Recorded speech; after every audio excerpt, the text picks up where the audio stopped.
नमस्कार। दीपायन हेल्थ में एक बार फिर से आपका बहुत बहुत स्वागत है। आज हम आए हुए हैं डॉक्टर शुभ लक्ष्मी जी के पास, जो MBBS MD हैं और नेताजी सुभाष मेडिकल कॉलेज जो है उसमें प्रोफेसर हैं, बीटा में हैं, कार्यरत हैं। मैम आपका बहुत बहुत स्वागत है हमारे चैनल में। धन्यवाद। मैम, गर्मियाँ बहुत तेज़ी से बढ़ रही हैं और काफ़ी लोग अब परेशान होने लगे हैं। उधर पहले चेस्ट से बीमारियां से परेशान थे होली के बाद, अब गर्मियों से परेशान हैं। कई तरह की बीमारियां उन पे उभर के आ रही हैं। तो इसी सिलसिला में आज हम बात करेंगे गर्मियों में कौन कौन सी बीमारियां होती है और उसके लक्षण और उपाय। मैम, गर्मियों में कौन कौन सी बीमारी?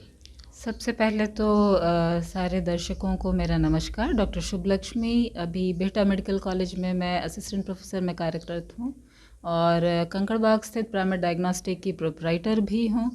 और अभी मैं चाहूँगी, ये बहुत ज़रूरी है कि गर्मियों में होने वाली क्या क्या बीमारियाँ हैं, उनके लक्षण क्या हैं और उनके बचाव करने के क्या क्या उपाय हैं और किस तरह का जांच ज़रूरी है इन बीमारियों के लिए। तो मुख्यतः सबसे पहले तो है हीट स्ट्रोक, जिसको कि हम लोग आम भाषा में लू कहते हैं।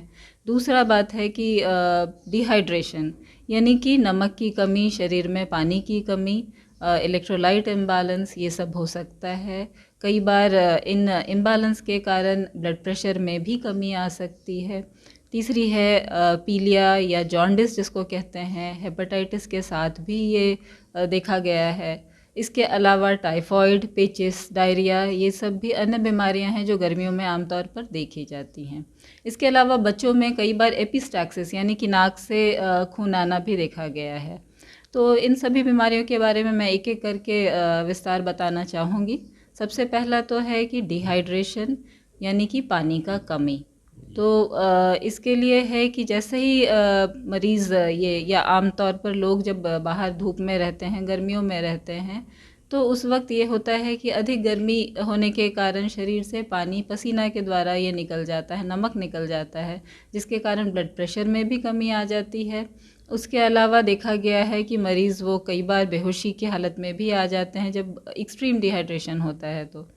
तो ये ज़रूरी है कि जब आप बाहर हैं तो इस तरह के नमक की कमी, पानी की कमी से अपना बचाव करें। साथ में पानी का बोतल रखें, साथ में ORS का घोल, ये सब रखना ज़रूरी है। तरल पदार्थ, पेय पदार्थ ये लेते रहें।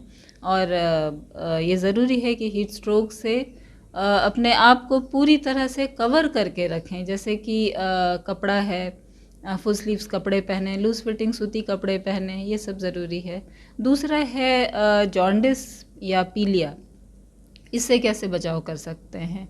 जॉन्डिस या पीलिया आमतौर पे गर्मियों में, क्योंकि खाना भी बाहर का खाना है या पानी है, ये प्रदूषित हो जाता है। कई तरह के संक्रमित भोज्य पदार्थ ये बाहर आसानी से मिलते हैं। तो जब बाहर रहते हैं तो इन प्रदूषित पदार्थों का सेवन करने से भी पीलिया या जॉन्डिस या हेपेटाइटिस हो सकता है। तो इससे भी बचाव करना सबसे पहले तो ये ज़रूरी है कि ढके हुए और गर्म खाना का ही आप लें और साथ में ढका हुआ जो खाना है उसी को लें। बाहर का खाना वो कम से कम प्रयोग में लाएं, जहाँ तक हो सके ना लें।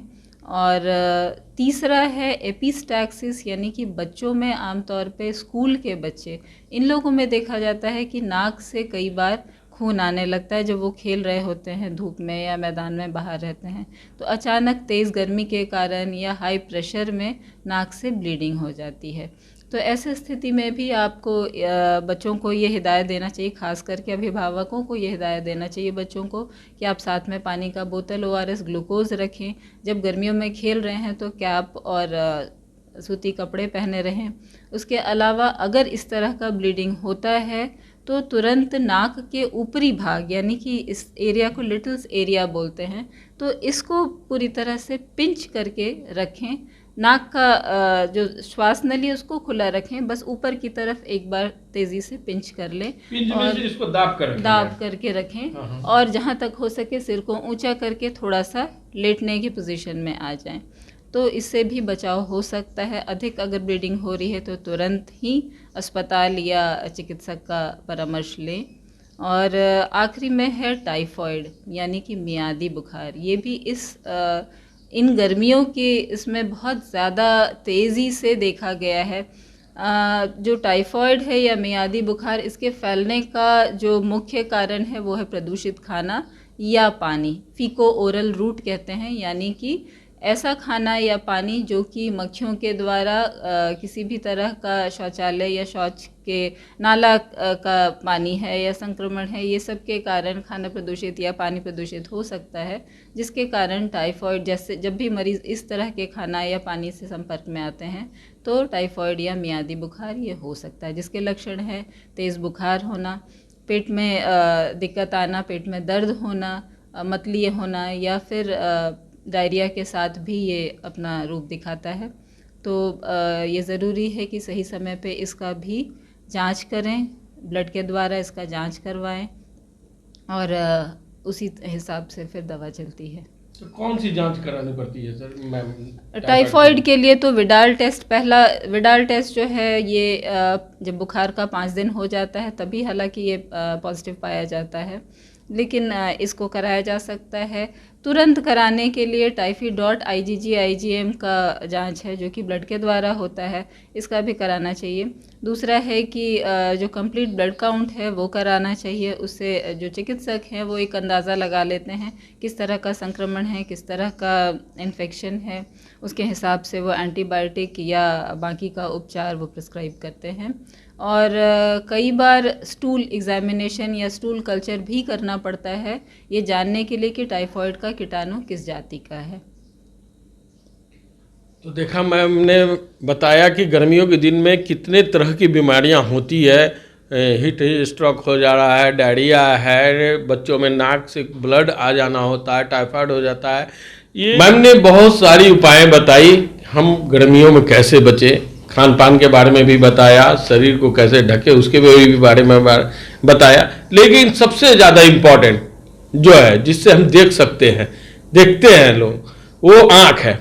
आँख को कैसे बचाएं मैम हम? जी, आँख क्योंकि बहुत ही इम्पोर्टेंट पार्ट है शरीर का, तो जब आप बाहर रहते हैं, खास करके अल्ट्रा वायलेट किरण जो धूप में रहता है, तो इससे बचाव करना चाहिए, आँखों को डैमेज ना पहुँचे, रेटिना और कॉर्निया को डैमेज ना पहुँचे। तो सबसे साधारण और आसान उपाय है कि गर्मियों में सनग्लासेस का इस्तेमाल करें, चाहे वो बच्चे हैं, बूढ़े हैं या किसी भी उम्र के लोग इसका इस्तेमाल कर सकते हैं। जो पावर का चश्मा पहनते हैं वो पावर के हिसाब से सनग्लासेस का इस्तेमाल करें। ये कई तरह की बीमारियां हैं जो कि गर्मियों में होती है, इससे बचने के लिए उन्होंने बहुत तरह के उपाय भी बताई। अब मैम सबसे पहला बात ये है कि बीमारियां तो सब है, टाइफाइड ही है, तो टाइफाइड के लक्षण भी आप बताएं कि कैसे हो जाता है। कभी कभी क्या होता है कि अचानक से बहुत जाड़ा देकर बीमारी आती, मतलब बुखार लगने लगता है, तो ये भी टाइफाइड के लक्षण है। ये टाइफाइड के लक्षण तो नहीं हैं, लेकिन हम लोगों को फ़र्क ज़रूर कर लेना चाहिए कि ये टाइफाइड ही है या अन्य बुखार के जो कारण हो सकते हैं, जैसे कि मलेरिया है या गर्मी में डेंगू तो बहुत रेयर होता है, लेकिन हमें जांच करके ये फ़र्क ज़रूर कर लेना चाहिए कि ये टाइफाइड ही है या किसी अन्य संक्रमण के कारण हो रहा है। अभी खास करके जाड़ा दे करके अगर बुखार आ रहा है तो पेशाब का भी जांच, क्योंकि डिहाइड्रेशन के कारण कई बार यूरिनरी ट्रैक्ट इन्फेक्शन भी हो जाता है, जिसमें इकोलाई ये मुख्यतः देखा गया है। तो बच्चों में, औरतों में ये काफ़ी कॉमन रहता है इस मौसम में, पानी कम सेवन करने के कारण भी इस तरह का लक्षण देखा गया है। तो टाइफाइड को अन्य बुखार से होने वाले जो कारण है उससे जांच में फ़र्क किया जा सकता है। एक और बात मैं इसमें जोड़ना चाहती हूँ कि कई बार चर्म रोग भी इस मौसम में देखा गया है जो स्किन रैशेस के रूप में दिखता है, और इसका भी उपाय, क्योंकि जब एक बार गर्मी होती है, नमी चमड़े पे आ जाती है, तो फंगल इन्फेक्शन होने का भी चांसेस बढ़ जाता है, तो इसकी भी जानकारी होनी चाहिए। ये इसमें इस गर्मी में बहुत से जो ओल्ड एज के लोग होते हैं वो तो वैक्सीनेशन कराते नहीं है या शुरू में नहीं हुआ है, तो मीजल्स की भी बीमारियां होती हैं जी। क्या? मीजल्स की बीमारियां आमतौर पे जो एज ग्रुप है वो है बच्चों में, खास करके 5 साल तक की उम्र के बच्चों में देखा गया है मीजल्स, यानी कि खसरा जिसको कहते हैं। तो छोटे छोटे रैशेस, स्किन रैशेस के रूप में, आम भाषा में कहेंगे तो स्किन रैशेस हैं, जो कि पूरे शरीर पे, खास करके हाथ पैर चेहरे पे या शरीर के अन्य भाग पे देखा गया है।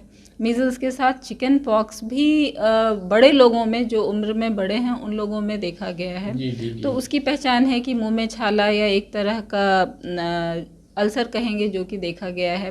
तो ओरल कैविटी एग्जामिनेशन में वो भी हम लोगों को दिखता है, जिसको हम लोग कॉप्लिक स्पॉट कहते हैं।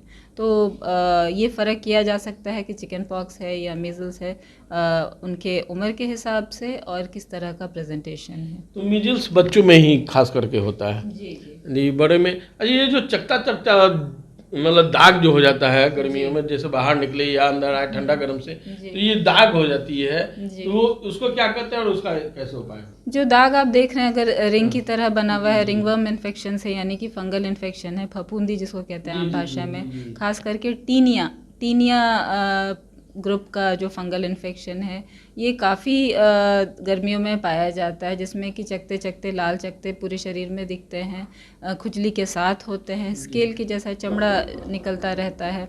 तो ये काफ़ी ये है, घमौरियाँ भी देखी गई हैं, छोटे छोटे दाने रहते हैं पूरे शरीर में।